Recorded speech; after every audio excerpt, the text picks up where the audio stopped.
So I was recently told that you should eat protein after working out to help gain muscle. Hmm. And if I work out at 5:30 in the morning, I don't really want to eat chicken or salmon.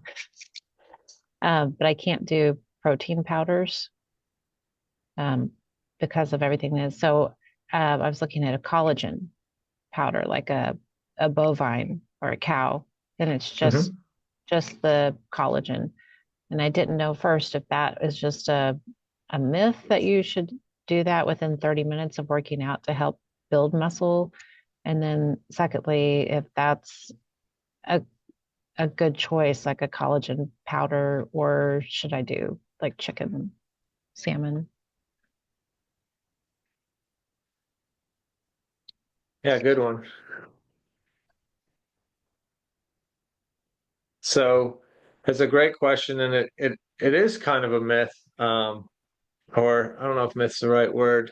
Um, Wives' tale. It's a question that has followed throughout time. So I don't know the best term for that, but I grew up thinking that too, and it's probably perpetuated in high schools and high school gyms of football players and kids learning to work out, because that's where you're taught, you're growing and developing, so get your nutrition in, build those muscles, etc.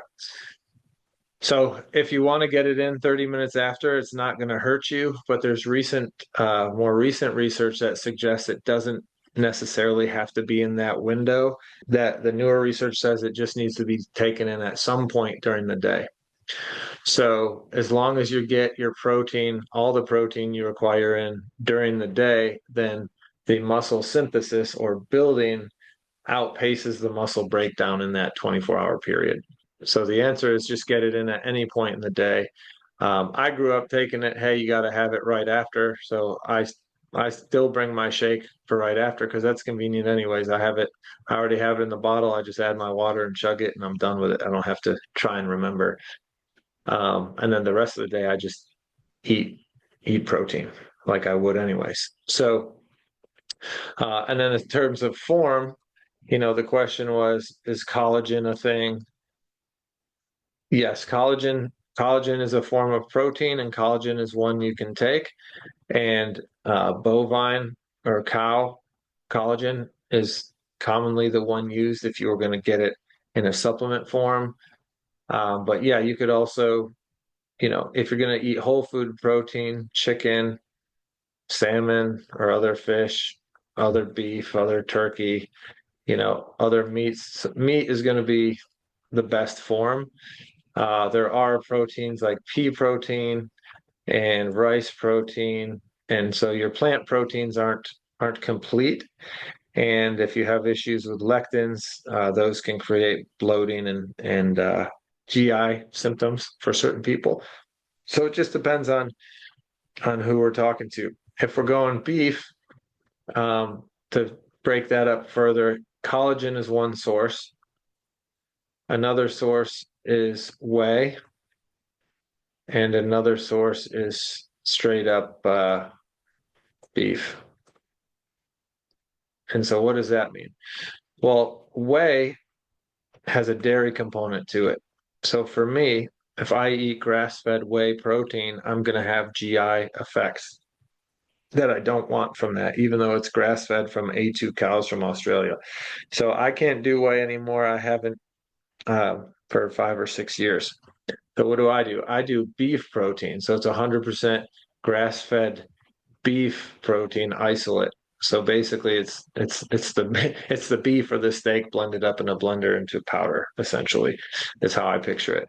So that does not have any whey in it or casein or any dairy component. This is just protein from the beef, from the cow's muscle. That doesn't bother my gut at all. I do great with it. Collagen is protein from the connective tissue of the cow. And, you've read about it for skin and wrinkles and things like that.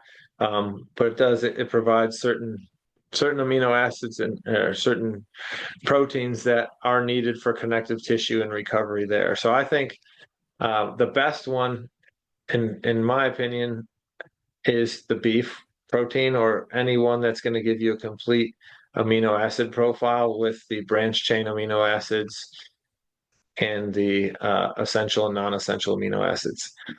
But if that's going to bother an individual and collagen doesn't, then collagen is something you can do after the workout, and then the rest of the day get your complete protein from your whole food sources. And lastly, I'll just say if you're interested in the beef protein, the best place I've found it is a website called TrueNutrition.com. I don't get anything from them. I just love their product. So, but you can go on TrueNutrition.com and you can create your own everything's oatmeals, protein shakes, all kinds of stuff. But they have the 100, it's called 100% grass-fed beef protein isolate. And so I'd recommend that's what I've used for the last 5 or 6 years. And it's inexpensive. It's $32 for 2 pounds, which works out to 30 servings, and it's 29 grams of protein per scoop, which is a good robust number. And if you're gonna flavor it, you want to use their True Flavor flavorings. Okay, so it's spelled True Flavor. So you want to flavor it with one of those as opposed. So I'll use True Flavor chocolate fudge brownie flavoring for mine, but they also have just a chocolate fudge brownie flavoring that doesn't say True Flavor. You don't want that one. You want the one that says True Flavor because it doesn't have any aspartame or junk in it. The ones that don't say True Flavor have bad ingredients that we're trying to avoid. So if you go Okay. to that site and order any of the proteins and flavor it, use a True Flavor flavor.